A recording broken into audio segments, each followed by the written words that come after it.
आज बना रहे हैं आप लोगों के लिए एक अफ़गानी कोरमा बना रहे हैं। यहाँ पर इसका नाम भी अफ़गानी कोरमा है। ये मैंने एक दावत पे खाया था, मुझे बहुत पसंद आया, सोचा आप लोगों के साथ में इसको शेयर कर लेते हैं। और मेहरबानी उनकी जिन्होंने मेरे साथ ये रेसिपी शेयर की है। बहुत जल्दी बन जाता है, चीज़ें भी इसमें बहुत कम मसाले इस्तेमाल होते हैं। तो आप देख सकते हैं यहाँ पर मटन मैं इस्तेमाल कर रही हूँ, जो कि मैं इसको बॉयल कर चुकी हूँ। 100% इट इज़ बॉयल्ड।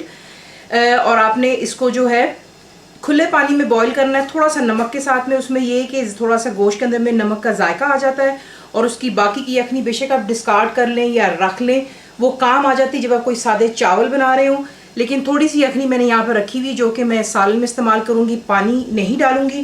दही इसमें जा रहा है, दैट्स थिक ग्रीक योगर्ट। आपको पता है मैं गाढ़ा दही इस्तेमाल करती हूँ, तो दैट्स योगर्ट। प्याज यानी कि अनियंस, आप देख रहे हैं प्याज का बहुत ज़्यादा इसमें इस्तेमाल है, कोई टमाटर वगैरह नहीं है। तो प्याज आपको चाहिए बहुत ही फाइनली आपने इन्हें चॉप कर लेना है, उसी तरह जैसे आप ऑमलेट में डालते हैं। That's onions, ginger and garlic paste यानी कि अदरक और लहसुन का पेस्ट, इसका भी काफ़ी ज़्यादा इस्तेमाल है बीच में।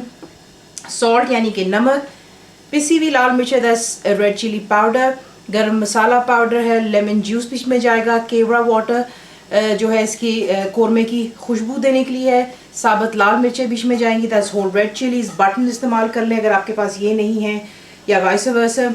तेल या घी आपकी अपनी चॉइस है, मैं इसे आज बना रही हूँ घी में। आपको दिखाते हैं इसको बनाना। कहा कि मैं देसी घी में बना रही हूँ, आप बेशक इसको तेल में बनाइएगा।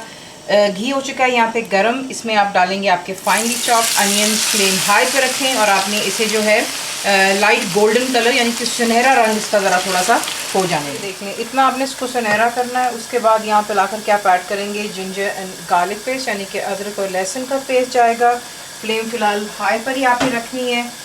लाल मिर्चों का पाउडर चला गया, नमक जाएगा, और हाई फ्लेम पर आपने इसको तकरीबन 2 से 3 मिनट के लिए चमचा प्लीज़ कॉन्स्टेंटली हिलाते रहिएगा और इस मसाले को भून लें। तो ये देख लें अच्छी तरह आपने जो है उस मसाले को भून लेना है। उसके बाद यहाँ पर ला करके अब आप ऐड करेंगे जो कि आपका दही है।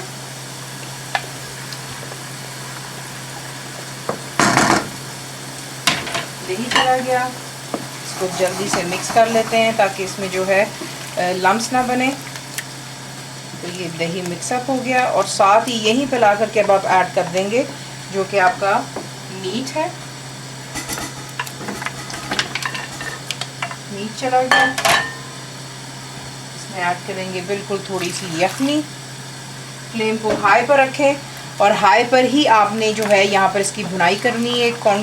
कॉन्स्टेंटली चमचा हिलाते रहें ताकि बीच में जो दही हमने इस्तेमाल किया है और जो थोड़ी यखनी डाली है जायके के लिए वो तमाम ड्राई हो जाए, तेल दोबारा सरफेस। यहाँ पर मैं आपको सॉरी ये दिखाना भूल गई थी कि साबुत लाल मिर्चें भी यहीं पर डलेंगी और इसके साथ ही इकट्ठे भुनाई होगी क्योंकि इसमें मिर्चों का कम इस्तेमाल है। और ये अब हो जाने जैसे आपको मैंने कहा है कि जोश आएगा, आप इसे अच्छी तरह हाई फ्लेम पर ही भूनते रहेंगे क्योंकि गोश्त ऑलरेडी कम्प्लीटली कुकड है। तो ये कर लेते फिर आपको नेक्स्ट दिखाएंगे। देखें परफेक्टली जो गोश्त हमने बॉईल किया था, उसको जब बॉईल किया था उसमें नमक डाला था। अब उसमें जब हमने यखनी भी डाली, उसमें ये कि दही और पानी उसकी वजह से गोश्त में भी दोबारा जायका आ चुका हुआ है, तेल आ गया सरफेस पे। यहाँ पर ला करके आप ऐड करेंगे जो कि आपका लेमन का जूस है, केवड़ा वाटर, गरम मसाला पाउडर।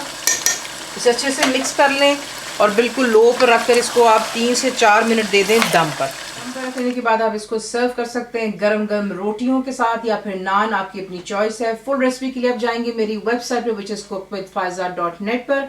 बनाइए और बताइए आपको कैसा लगा। दुआ में याद रखें and thank you for watching the video.